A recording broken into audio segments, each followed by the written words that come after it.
Ibu sekalian yang dirahmati Allah Subhanahu wa taala, saat ini kita sudah berada di penghujung bulan Dzulhijjah. Ya. Nanti malam, pas tepatnya nanti malam Minggu, itu sudah masuk tanggal yang biasa kita kenal dengan 1 Muharram. Nah, 1 Muharram ini adalah tahun baru umat Islam. 1 Muharram adalah tahun baru umat Islam. Jadi Muharram ini dari mulai Dzulqa'dah, Dzulhijjah, Muharram itu adalah bulan-bulan yang diharamkan oleh Allah Subhanahu wa taala. Artinya bulan yang dimuliakan oleh Allah Subhanahu wa taala. Nah, beda loncat bulan ya, dari 4 bulan yang dimuliakan ini yang beda itu adalah bulan Rajab Mudhar. Yang berturut-turut bulan yang dimuliakan Allah Subhanahu wa taala adalah Dzulqa'dah, Dzulhijjah, Muharram. Loncat ke bulan Rajab. Makanya Rasulullah SAW menyampaikan dalam sebuah hadisnya, inna zamana qadis tadara kahayati yauma khalaqallahu samawati wal ard as-sanatu 12 syahran minha arba'atul hurum salasu mutawaliyatun Dzulqa'dah, Dzulhijjah wal Muharram. Jadi Allah Subhanahu wa taala itu menciptakan 12 bulan. 4 bulan ini adalah bulan yang dimuliakan Allah. Berturut-turut itu mutawaliyat, yang berturut-turut itu Dzulqa'dah, Dzulhijjah, Muharram. Nah, nanti malam nih, tepat tanggal 1 Muharram itu kita sudah masuk bulan Muharram, termasuk masih dikategorikan bulan yang dimuliakan Allah. Ya. Dzulqa'dah bulan yang dimuliakan Allah, Dzulhijjah bulan yang dimuliakan Allah, termasuk bulan Muharram. Dulu ketika sudah masuk bulan haram ini, bulan yang dimuliakan ini, Rasulullah itu tidak memperkenankan para sahabatnya itu untuk berperang. Karena apa? Memuliakan bulan tersebut. Ya. Sampai-sampai banyak para ulama ketika masuk bulan-bulan yang dimuliakan Allah itu berlomba-lomba untuk melakukan kebaikan. Nah, saya ini akan mengutip dari kitab Nihayatul Zain halaman 196. Di situ dikatakan begini, dalam kitab Nihayatul Zain halaman 196 karya Al-Imam Asy-Syaikh Nawawi Al-Bantani. Bulan Muharram atau yang biasa kita kenal dengan bulan Hijriyah, tahun baru Islam, itu yang sangat istimewa di bulan Muharram adalah di 10 hari pertama bulan Muharram.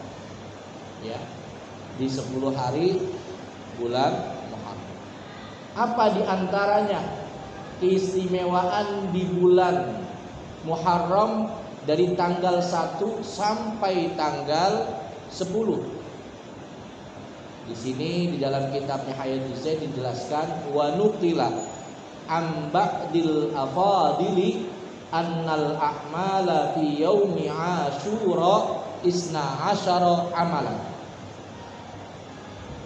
Dinukil am ba'dil afadili dari sebagian orang-orang yang melakukan atau sering melakukan keutamaan, annal a'mala, sesungguhnya amalan, fi yaumi Asyura, pada hari 10 bulan Asyura, yang kita mengikuti jejak para pendahulu, yakni orang-orang soleh, selalu continue, selalu terus-menerus mengerjakan amal soleh pada 10 hari di awal bulan Muharram. Itu ada 12 amalan, ada 12 amalan di dalamnya ketika kita mau mengerjakan amalan kebaikan di 10 hari pertama bulan Asyura atau bulan Muharram. Yang pertama apa? Yang pertama amalan di 10 hari pertama bulan Asyura, yakni as-salatu, salat. Yang dimaksud salat ini apa? Wal aula an takuna salatat tasbihi. Ya. Yang pertama, salat di sini yang dimaksud yang lebih utama adalah kita melakukan salat tasbih. Jadi kita suruh mengikuti para pendahulu orang-orang soleh yang memang dahulu itu sering melakukan sholat tasbih. Ya, jadi sholat tasbih itu jika kita kerjakan, kata Rasulullah tuh riwayat Imam Ibnu Abbas, kalau kita nggak bisa mengerjakan sehari sekali, cukup kita kerjakan seminggu sekali. Andai kata seminggu sekali nggak bisa kita kerjakan, bolehlah kita lakukan dalam 1 bulan sekali.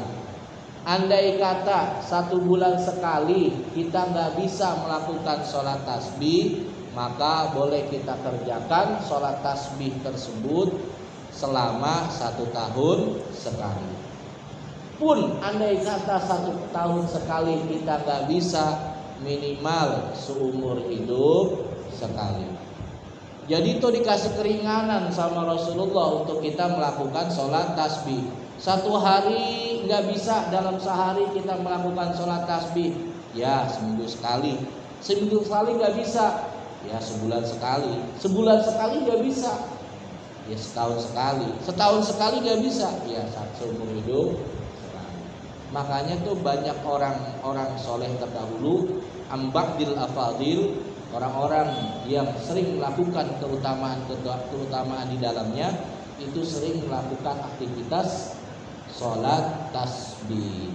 Makanya tuh Rasulullah pernah menyampaikan dalam sebuah hadisnya yang diriwayatkan oleh Imam Ibnu Abbas, bahwasanya beliau mengatakan begini.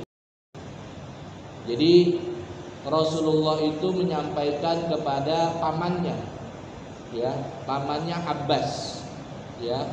Beliau ini adalah paman daripada Rasulullah.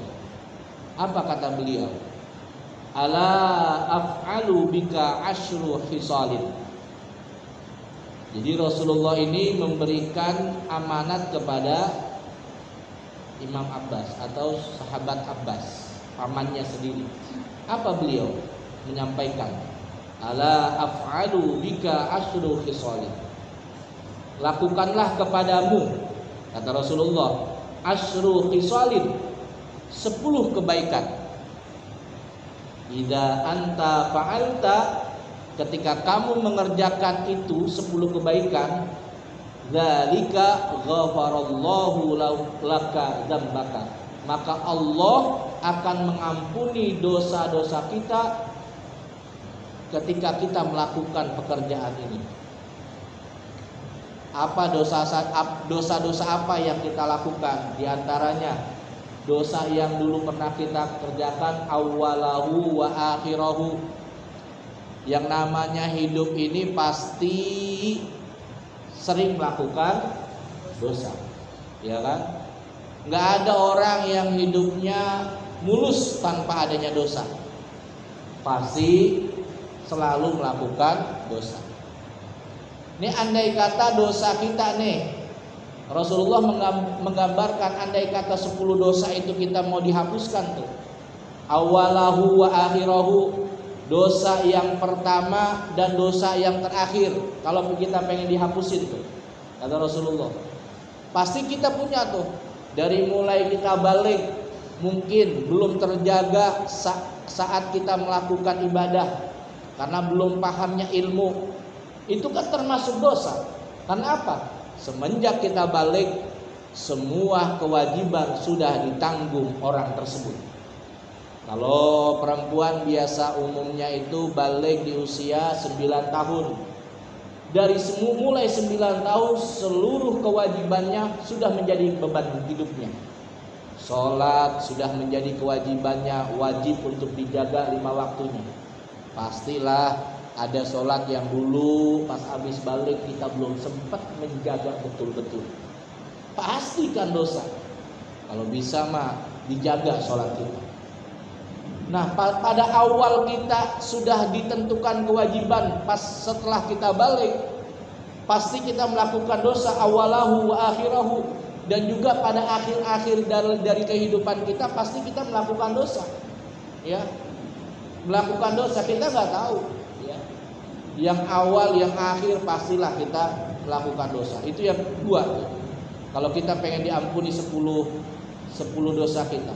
Kemudian qadimahu wa hadisahu, dosa yang lama dan juga dosa yang baru. Nih kita pasti hidup nih ada aja tuh melakukan dosa-dosa yang pernah kita lakukan. Baik itu bohong, baik itu kita fitnah, baik itu kita mengadu domba, mencaci maki, itu kan termasuk dosa. Nah, kalau ingin dosa kita yang lama, wahadisahu, dan dosa kita yang baru ingin dihapuskan, kemudian ya itu sudah keempat. Kemudian khoto'ahu wa amdahu, yang selanjutnya dosa yang kita lakukan karena kesalahan sendiri, ya, karena kita melakukan kesalahan, wa amdahu, dan kita melakukan dosa dengan disengaja, ya. Baik shaghirahu wa kabirahu, ataupun yang kecil dan yang besar. Dosa yang kecil, dosa yang besar, sirrahu wa alaniyah, dosa yang sembunyi-sembunyi dan dosa yang terang-terangan. Jadi 10 dosa ini bisa dihapuskan, kata Rasulullah menyampaikan kepada pamannya, sahabat Abbas, bahwa kalau kita pengen diampuni dosa-dosa kita yang awal, yang akhir, yang lama, yang baru, kemudian yang kesalahan karena kita disengaja ataupun tidak, yang kecil, yang besar, secara sembunyi-sembunyi dan terang-terangan, itu bisa dihapus dosa kita. Fa'altu dzalika ghafarallahu laka dzambaha. Allah ampuni dosa-dosa tersebut dengan catatan kita melakukan sholat tasbih. Akhirnya banyak para ulama, salah satunya menjelaskan maksud hadis tersebut. Yang dimaksud dosa kecil, dosa besar, enak dong, tebang sholat tasbih doang kita akhirnya diampuni, benar. Tapi dengan sungguh-sungguh kita sholat tasbih dan sungguh-sungguh kita bertaubat kepada Allah Subhanahu wa ta'ala dan berjanji tidak akan melakukan dosa-dosa lagi ke depannya. Gitu. Jadi dosa-dosa yang kecil, yang besar benar diampuni oleh Allah ketika kita melakukan sholat tasbih dan di situ kita bertaubat secara sungguh-sungguh, tidak akan mengulangi kembali dosa yang kelak, ya, jangan sampai kita melakukannya lagi.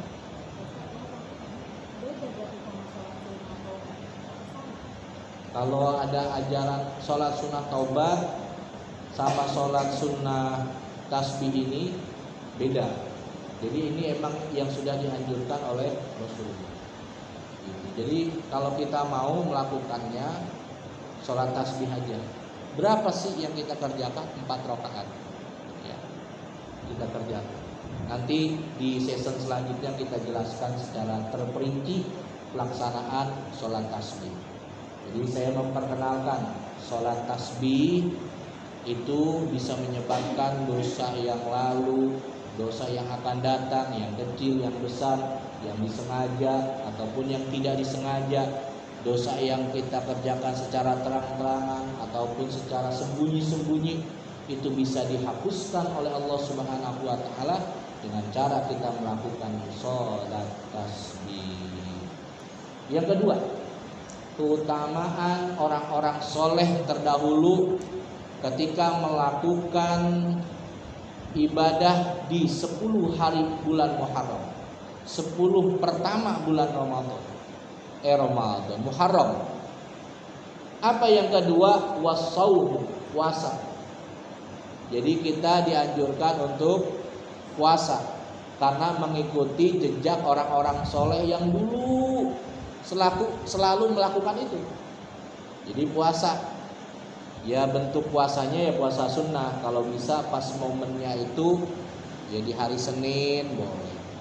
Jadi kan termasuk bulan yang kita kerjakan di bulan Asyura ini dari tanggal 1 sampai tanggal 10 bulan Muharram itu, pas semisal ketemunya di hari Ahad itu adalah tanggal 1, berarti di hari yang keduanya hari Senin. Kita niatnya puasa Senin plus mendapat pahala dari Allah di dalam keutamaan bulan Asyura. Yang ketiga, amalan yang dikerjakan oleh orang-orang soleh terdahulu dan boleh kita ikuti adalah was-shadaqatu, sedekah. Jadi di bulan Muharram dari tanggal 1 sampai tanggal 10 itu kita mengikuti ulama-ulama terdahulu, kita sering melakukan bersedekah. Ya. Tanda ciri orang itu imannya kuat atau tidak, as-shadaqatu burhanun, kata Rasulullah. Orang imannya bagus atau enggak itu dilihat dari sedekahnya. Kalau dia gemar bersedekah berarti memang keimanannya sudah bagus. Makanya kan orang yang pelit itu ya bakhilun. Orang yang bakhil itu adalah orang yang dekat dengan neraka, jauh dari surga. Ba'idun fil jannah, ya, ba'idun fil jannah wa qaribun finnar. Orang yang bakhil, orang yang pelit itu dekat banget sama yang namanya neraka, jauh dari yang namanya surga. Tapi sedangkan orang yang gemar bersedekah itu adalah tanda keimanan yang baik, kata Rasulullah. Maka orang tersebut ba'idun finnar wa qaribun fil jannah, dekat dengan yang namanya surga, jauh dari yang namanya neraka. Jadi itu gitu tuh. Kalau bisa di bulan Muharram tepatnya tanggal 1 sampai 10 perbanyak kita bersedekah.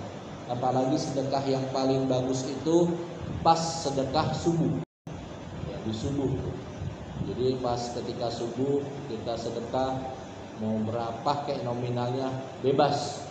Yang penting kita pada subuh hari melakukan sedekah. Taruhlah gini, ada saudara kita yang sedang jualan nasi uduk, nasi kuning dan yang lainnya, atau pesor, lontong sayur, kita beli. Pelanggan pertama ternyata kita. Akhirnya karena pertama kali penglaris kita beli, habis belanjaan kita buat beli sarapan pagi 20.000. Uang kita ada 50.000. Udah niatin, udah pok ambil aja kembaliannya. Itu juga termasuk dihitung sedekah. Ya, dihitung sedekah. Kita niatan sedekah. Kemudian yang keempat, keutamaan di bulan Muharram mengikuti jejak orang-orang soleh terdahulu adalah watawassu'atu 'alal iyali, meluaskan belanja kepada keluarganya. Jadi kalau misalnya nanti sehabis dari pengajian ini sama suaminya bilang, "Bang, di bulan Muharram itu kita suruh meluaskan belanja sama keluarganya. Jadi ke abang kalau biasa sebulan ngasih saya 3 juta, tolong bang, rada gedean di bulan Muharram, taruhlah 5 juta gitu." Ya. Nanti kan ada di YouTube. Lihat tuh Pak Ustaz Hasbi itu. Jadi kalau kita pengen mendapat keberkahan di bulan Muharram tanggal 1 sampai tanggal 10 yang biasa kita kenal dengan Asyura, itu salah satunya kita watwasi'atu 'alal iyali, meluaskan belanja kepada keluarganya. Bocah yang biasa kita kasih duit sehari buat ngaji 5.000, kasih 10.000. Anak ngerengek, mau beli apa Neng? Mau beli apa? Mau beli makanan yang 2.000, kecil amat 2.000, kasih yang 10.000. Kita luasin belanjanya. Ya bukan girang. Ya. Mumpung 10 Muharram ini tadi emak habis ngaji. Di pengajian itu kudu luasin belanjaan. Pokoknya lempengan ini lu senengin dah tuh. Mau beli apa aja emak turutin. Karena apa? Ada dalilnya, man wasa'alal iyalihi fi yaumi Asyura wasa'allahu alaihi fi sanati kulliha. Fi sanatihi kulliha.